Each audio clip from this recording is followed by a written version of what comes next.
ครับ Michelle, this morning in the Bermuda Summer Leadership class, we've been talking about leadership, and we've been talking about are people born leaders or people created leaders. Will you sum up just some of the conversation of class? Sure. We've been talking about the differences in born leaders versus created leaders.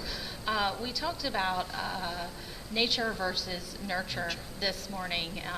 We talked about is it environmental, and we talked about genetics brought into the factors of born leaders. We had a lively discussion this morning versus born leaders. That's right. And so we used the video Ernest Shackleton. Yes. And what do you think out of the video some of the best traits of Shackleton were? I think we talked a lot about his honest nature. He had quite a few applications. This was his third attempt. I think that he knew what he was looking for in his 27 that he had. So there were he knew what he was looking for. They said that there was a lot of honesty, that he really knew those individuals that he was looking for. They indicated that he had a passion for what he was doing. Exactly.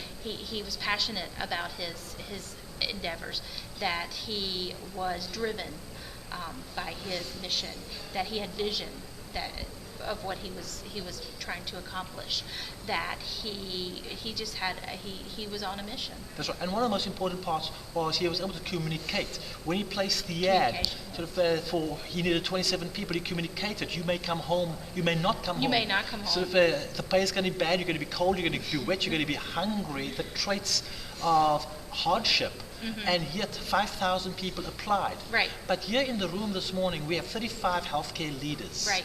And as one of these healthcare leaders, do you feel that the environment in which people are raised is as important as with what they are raised? I do. I feel like environment plays a huge part in developing leaders.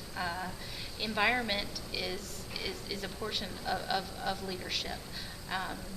But I also feel like as a leader, it's your environment, it's your genetic makeup, that it's the whole package. So when you are looking in the long-term nursing care, Mm-hmm. The long-term care business, Right. and you're looking at the key people, what do you think the core trait that is really needed in this industry?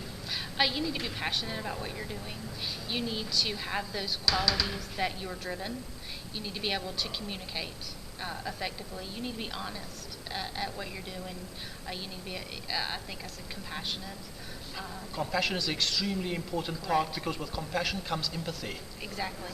And you need to be an empathetic person to work in this field, because it is a very, just like with Ernest Shackleton, it's I think a lot of people think it might be high pay, but I feel like for what you're doing, it's very hard work and very low pay.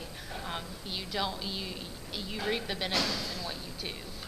And the benefits come in such non-tangible ways as an elder being able to be so appreciative of, look, I've got a quality of life. Exactly. You're helping people. You're in the business of people, and helping people. And enabling people to live with dignity. Exactly. You're enabling people to live with dignity in the last stages of their life. Thank you so much, Michelle. I appreciate that. Okay. Thank you.